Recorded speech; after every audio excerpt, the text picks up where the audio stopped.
So my name is Sara Wakeling and I co-founded Alice's Arc with my husband David Wakeling. We started Alice's Arc, our daughter Alice was the trigger.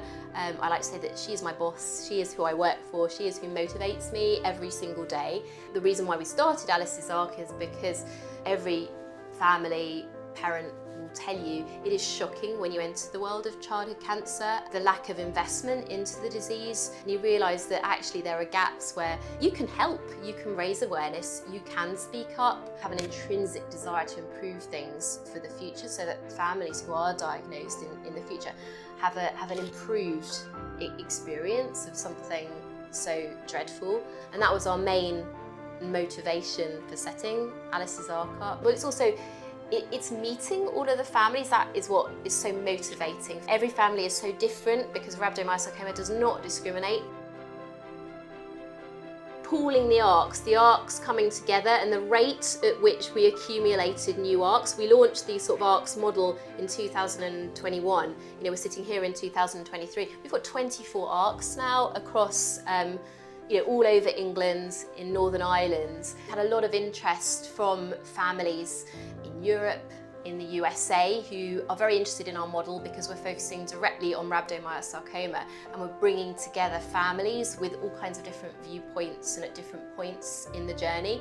So we've just very recently had our 501c3 non-profit application approved in the US, so we'll be opening up an arm in the US following the same model and strategy as we've done in the UK. And when you see the trajectory of our fundraising, we're building up. We've raised £3.5 million to date and growing, and that success is down to the arcs, it's down to the families coming together. It's families wanting to do something, it's families wanting to change things, it's families wanting to convert a horrific experience into hope for families in the future who've never heard the rhabdomyosarcoma. By creating arcs in honour of each child and creating this platform, we're much stronger together.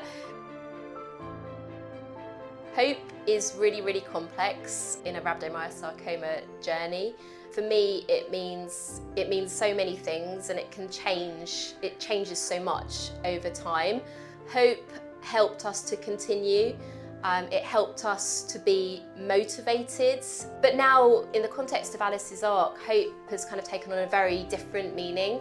Hope is all about the community of families that we brought together, and we work with numerous other families, and for me that is incredibly hopeful that there is a space for all of these families experiencing something absolutely devastating and transformative, that there's this community where they can come together. The fact that we now have 9 research projects focusing on rhabdomyosarcoma across major leading UK research institutions, that is really hopeful for me, because when Alice was diagnosed back in 2015, it was very hard to find a community that existed around rhabdomyosarcoma. In terms of hope for the future, research obviously it is complicated, it takes a long time. A lot of our projects tend to be 3 years, some are 5 years in duration. I'm looking forward to getting to a point where we're sort of coming to the end of these projects and looking at what were the key outputs, what are the next steps, is there a drug here that could go into a clinical trial, could immunotherapy be successful for rhabdomyosarcoma, what are we going to do next? That's what I want to see next. I want to see the results of all of these research projects, and sometimes it can be frustrating because you're waiting, but some of these projects are now, now that we're a bit more established, they are coming to an end, and I think that's going to be really exciting to start reporting on findings and so on. And there have been some findings around liquid biopsy, for example. It's been validated, it's now on a VAR RMS clinical trial, which is